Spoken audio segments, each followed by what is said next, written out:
everybody, Matty here with Altcoin Buzz. Happy Monday. Hope your weeks are off to a great start.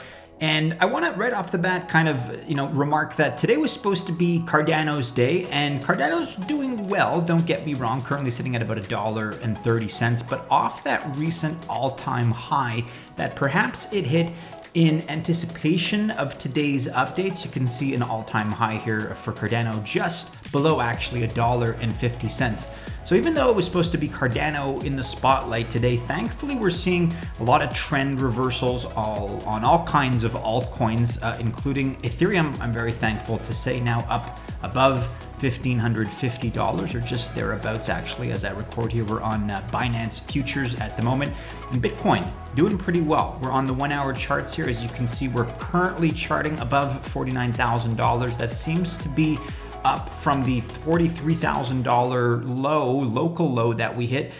Weigh in on our poll, if you will. I asked you guys on the community page if you felt that Bitcoin has set its low at 43K. For the time being, we're up pretty substantially, about 12% or so on the day. Hopefully that does set the Bitcoin low at 43K, and now we can get back above 50K with confidence and make our steady march toward 55, 60K and beyond. All right, so in today's video, we're going to be covering a whole bunch of altcoin updates, including reserve rights, including Cartesi, Paid Network, Crypto.com, and others. Let's begin with a snapshot of the macro picture right now for some context. This is from a couple days ago. It's hard to believe we're already in March, right? March 1st, but on the 26th of February, Tyler Winklevoss with this cheeky observation: House is now set to approve $1.9 trillion advertisement for Bitcoin. Talking, of course, about the stimulus bill, which since the time of this tweet has been approved. And look, guys, a lot of people are looking at it that way. This is the dilution of the money supply, at least in the case of the US dollar, $1.9 trillion. We saw the other day, arguably what precipitated this whole decline across not only the cryptocurrency market, but across the S&P, across other traditional financial markets, the increased bond yield rates, which has sparked all kinds of concerns about inflation, about the long-term strength of the US dollar. Whether or not you're in support of the stimulus relief packages, this certainly doesn't help the strength of the USD from an economic perspective. It's just not sound fiscal policy. Let's move right along, however. In other macro news, Shark Tank's Kevin O'Leary, major hypocrite here, because check this out. He's now reversed his stance on Bitcoin, and he's saying that crypto is here to stay. He's invested purportedly as much as 3% of his portfolio. I don't want to dwell on this. In fact, I'm a little bit upset with Kevin O'Leary, and I think, we should call out these people. First of all, I do find myself somewhat torn because I always like to welcome people into the cryptocurrency, altcoin, Bitcoin space, what have you. But, this is a guy that threw us under the bus, and it wasn't even all that long ago. You can go back to this piece here on CNBC, Kevin O'Leary on why he won't invest in Bitcoin. It's a giant, quote, nothing burger. And this isn't even from 5 years ago or a year ago. This is from January of this year. So about 6 weeks ago, maybe 7-8 weeks ago at the time of this recording. It just bothers me because at best he was a loudmouth and in his ignorance didn't know any better and was sending out mixed messages, adding a lot of garbage and pollution to this system, elevating the level of FUD that already exists in this space. That's at best. And at worst, he was intentionally deceiving us. He was sending out mixed signals and telling us to avoid it so that, who knows, maybe he could buy it up on the cheap. This is what larger institutions have traditionally done. So I'm a little bit torn because on the one hand, I do want to invite people like Kevin O'Leary into this space, right? Cryptocurrency is a big tent. And of course, you're welcome as somebody that's new. If you've had a change of heart, God bless you. That's fantastic. But at the same time, there's got to be some criticism here when examining his track record and his previous statements. Let me know what you guys think about that in the comments below. Michael Saylor here is also in the news. MicroStrategy, they don't stop. They purchased an additional 328 Bitcoins for about $15 million in cash at an average price of $45.7 thousand. As of the 1st of March, they now hold MicroStrategy 90,859 Bitcoins acquired for about $2.186 billion. That makes for an average price of $24,063 per Bitcoin. Michael Saylor, mark my words, MicroStrategy, they will hit 100,000 Bitcoin. It seems like they're destined to do it. Absolutely. You can read about here on the United States SEC, that's the Security and Exchange Commission, Form 8K, attesting to that MicroStrategy's actions here.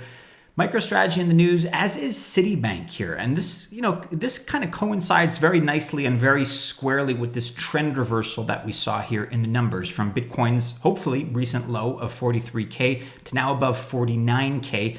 Just as stark as that price reversal has been, you're noticing that the narrative reversal, the tone reversal, is also very significant and extremely punctuated here. So Bitcoin could become the quote currency of choice for international trade. That's according to Citibank. I mean, this isn't an individual. This isn't one person's, one analyst's opinion. This is Citibank. And here's what they had to say. The first Citi GPS venture into digital currency was back in 2014 when we featured it in an article in our second Disruptive Innovations report. Although we discussed Bitcoin, we did so with the caveat that it was a branded digital currency and a freely available generic Bitcoin technology. But there was the potential that a non-Bitcoin alternative digital currency would one day supplant it. And in May of 2014, when we published the report, Bitcoin was just 5 years old with a market value of about $6.2 billion. So here's Citibank, in my opinion, straining for credibility, pointing back in time to one analyst's potential speculative report about what the future of cryptocurrencies could be. And they're trying to reframe it as, we've been on the blockchain bandwagon this whole time, including during the FUD years, right, of 2018, 2019. Is that right? Well, I don't know. That is perhaps a point of contention here that we can debate, but it's probably not necessary. What they mention here, let's kind of take them at their word here on their latest stance, is that Bitcoin is evolving as the North Star in the digital asset space and is a compass for the evolution of a broader ecosystem of crypto commerce. New innovations, including the announcement of fiat-backed stablecoins used within public and private networks, may build pressure for central banks to consider their own digital currency options. That's not a matter of conjecture. It's not an if, it's a when. We know that over 80% of the world's central banks are currently actively developing, if not deploying, their own central bank digital currencies, CBDCs. So Citi definitely changing its tune, pivoting into Bitcoin, into cryptocurrency and the cryptocurrency space. There's more and more good news like this. I don't want to spend too much time on the macro. Again, even as the dip was occurring, all of this good news was unfolding behind the scenes. OLB Group enables crypto payments for thousands of US merchants. So small businesses can now accept cryptocurrency payments using OLB's point of sale technology. Google, if you haven't seen this story, Google Finance has added a dedicated crypto tab featuring Bitcoin, Ethereum, Litecoin. I'm sure other altcoins will follow. Crypto continues to enter mainstream usage, as reflected by the fact that Google Finance users can now get a quick rundown of the top cryptocurrency prices with just one click. Documenting Bitcoin is documenting this development. Google has added a crypto tab to their finance page, which is pretty significant because if you take a look at the finance page, let's blow it up here. The current options are compare markets, US, Europe, Asia, currencies, and crypto. So it's only the sixth category. It's not as if it's some obscure choice in a drop-down menu. Like this is arguably the sixth most popular landing page. And obviously, when you see something like this, it's not because Google is just experimenting and we'll see what happens. No, this is in response to, I imagine, a deluge of consumer demand. Maybe you don't want to call them consumers. User demand could be more accurate, but people clearly want to have this functionality. Google Finance is responding to what people want to see, to the updates that they expect from Google Finance. Therefore, a very bullish sign, a very encouraging development here, as is this on Cointelegraph.com. Rakuten's customers can now use Bitcoin for shopping. So Rakuten is a Japanese, like e-commerce and retail giant. They've integrated its crypto wallet with its payment app, enabling consumers to directly load and convert their Bitcoin holdings for use in everyday spending. Not really any surprise there. This is all inevitable. This is all, eventually going to converge on a future headline, which will be that, Amazon is accepting pretty much all forms of cryptocurrency. We're seeing that with some of the smaller fish in the game, some of the travel sites, for example, booking.com, Trivago.com, but now major e-commerce giant Rakuten is setting the stage, setting the precedent. We will see Amazon one day, guys. That is a guarantee. And finally here, before we launch into some altcoin news, supercar maker Mazzanti cruises into crypto with Bitcoin payments and token sale. This one a little bit unexpected. You can read more about it. We'll link to it in the description below. But Mazzanti's security tokens will provide a 50% revenue share in the sale of a special edition hypercar. But so far, interest has been limited. If you're interested in this, check it out. We'll link to it below. But let's launch right into the news here, starting with Reserve Protocol is the handle from a couple of days ago. For months, we've kept our heads down, designing, coding, and hiring, and it's paying off. Beginning in March, we're ready to support everyone on our waitlist from Venezuela and a whole lot more after that.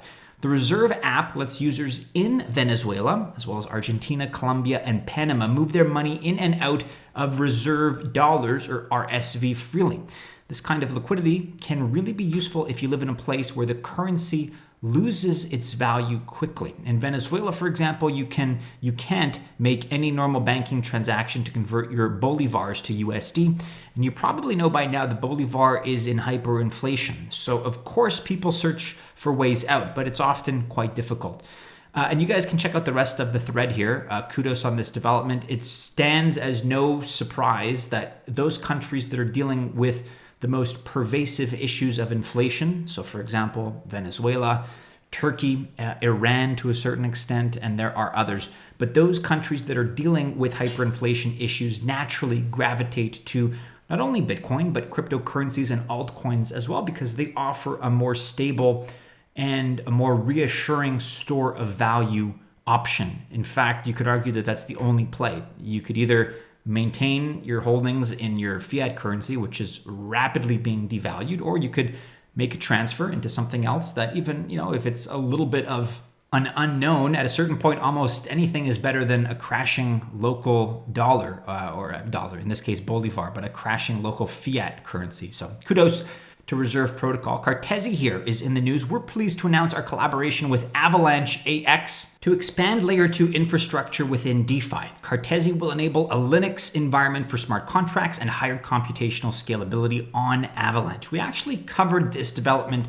the other day, but it's an important one, so I wanted to revisit it in case perhaps you missed it. And check this out, guys. Cartesi, one of our picks now for months, coming off the dip in strong form, up over 17% on the day, now just below 20 cents. Never financial advice, guys, but this is why you buy the dip. You look for those major sell-offs that, ultimately are irrational. It's irrational for a project if you're a fan of it, if you're a devotee, you like the fundamentals behind it, and it's growing, it's got all kinds of positive press and news and marketing and use cases. It is irrational for, a circumstance such as a market panic to see 20, 30, 40, 50% of a great project's market cap be sold off, like in a flash crash panic sale. When you see that, again, not financial advice, but when you see that, you buy the dip because, again, you got to channel your inner Rockefeller. The way to make money is to buy up assets when blood is running in the streets, even if that blood is your own. So Cartesi, ticker CTSI, kudos to them, up 17% on the day. Moving right along here with the Sandbox, at the Sandbox game. Coming soon, new frontier of gaming NFTs? Possibly. Your equipment, wearables, accessories will allow deep customization of your avatar and also participate actively in your play-to-earn activities in the Sandbox game virtual world. So for all the NFT and gaming devotees out there, this is one for you guys to possibly check out. Paid Network in the news today. Paid is proud to announce its partnership with Alliance Block, a decentralized blockchain agnostic layer 2. Paid will gain access to Alliance Block's liquidity mining and borrowing lending platform, and Alliance Block will utilize Paid smart agreements. So Paid also coming back up off the dip to a more modest extent, but up several, a handful of percentage points today, now at $2.55. You can read more about the development here with Alliance Block on paidnetwork.medium.com. Also in the news here is Labs Group. Anyone else hyped up for some more crypto IDO news? We've got Poolz on board, so buckle up and don't miss your chance for a ticket to the moon with Labs and Poolz. Interested to join? If so, check out the instructions here. We'll get to those in just a second. I want to point out that Poolz, very likely on the heels of this news, that's ticker POOLZ, is up significantly, up over 31%, or at 31%. I was going to say up over 30% on the day. Now above $25. Here's the development. Labs opens whitelisting for Poolz IDO participation. Crypto.com is also another strong daily gainer here. They have this update at Crypto.com on Twitter.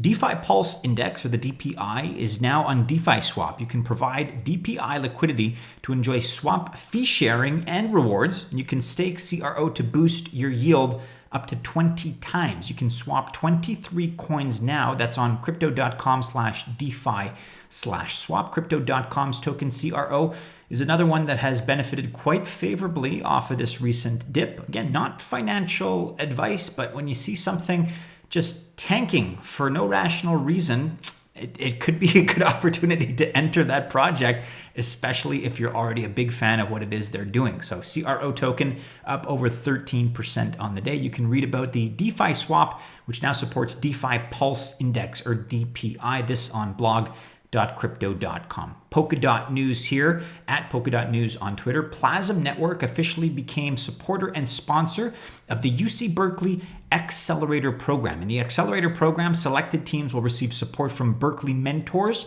researchers, faculty, venture capital firms, and of course, students. So kudos to Plasm Network, which is officially sponsoring the UC Berkeley Accelerator Program. IoTEX here. IoTeX is in the news. Wow. Come to join IoTeX LP on PancakeSwap and earn cake. It's just the start. More exciting cross-chain DeFi with Binance Chain is coming. Lucky draw to win 10,000 IoTeX. Number one, FOIOTX to PancakeSwap. Like and retweet and tag 3 friends, and you can fill out the form here. So for full details here on how to win those 10,000 IoTX, make sure you check out the link info. Anthony Pompliano here, just to kind of bookend things, is talking about how Twitter just announced a $1.25 billion convertible note offering. And I'm kind of leaving this to the end because we don't know any more about it currently at the time of this recording. But here's the speculation. Given the recent treasury strategy of microstrategy, could Jack, i.e. Jack Dorsey of Twitter and of Square, be planning to put Bitcoin on Twitter's balance sheet? Don't forget, Jack Dorsey already recently just put $170 million worth of Bitcoin into Square's balance sheet. So Twitter could very well be the next logical play. Time will tell. But there are few people who understand the power of Bitcoin like Jack. Let us know your thoughts about that, guys, in the comments below. We're now going to launch into the sponsored tail end of today's video. Okay, let's discuss Benchmark Protocol, which is a new project that has popped up recently on our radar. We're going to be getting into the tokenomics in just a second, as well as information about the team. But at a top level, which you can read about here on benchmarkprotocol.finance, it's a DeFi, or a decentralized finance protocol, that is connecting purportedly traditional financial markets to DeFi markets. And this is built on the Ethereum blockchain, which I know is not really in vogue right now, but Ethereum is ultimately the best base layer platform out there, arguably in terms of programming adoption on the part of the engineers. It's a token right here that functions as a rules-based, non-dilutive, supply-elastic collateral utility. The supply is dynamic in terms of the adjustments which are made and accomplished through implementing a supply rebalancing algorithm, which occurs daily at an arbitrary time within a 5-hour window after the CBOE VIX settles following the closure of the New York Stock Exchange trading day. So there's some randomness built into it, but it's still programmed in a very predictable way with some variety added in for good safety measure.